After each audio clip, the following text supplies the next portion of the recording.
L'alerte est donnée fin février à Kharkiv. Des explosions par grappes dans tous les sens.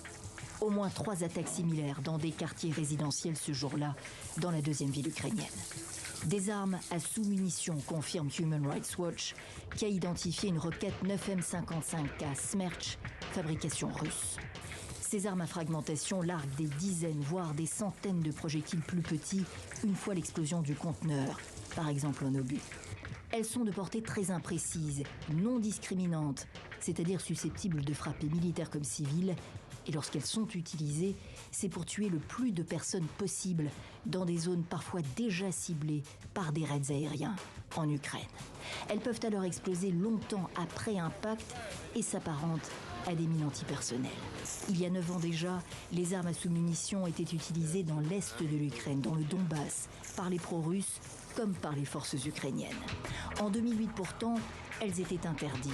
120 pays signataires, pas la Russie. Moscou les utilise régulièrement. Alep, en 2016, pour ne citer que la Syrie. Dans l'horreur de la guerre, un autre monstre. L'arme thermobarique ou bombe à vide aux explosions spectaculaires, possiblement également présente en Ukraine. Des ONG ont repéré plusieurs types de bombes et de lance-roquettes multiples, comme ici le TOS-1A. Tchernigiv et ses habitants pourraient en avoir été victimes. Kharkiv aussi.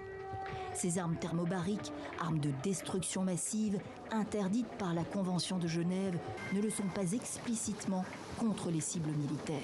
La Russie en a employé en Tchétchénie, les États-Unis contre Al-Qaïda en Afghanistan, pendant la guerre du Golfe et avant au Vietnam.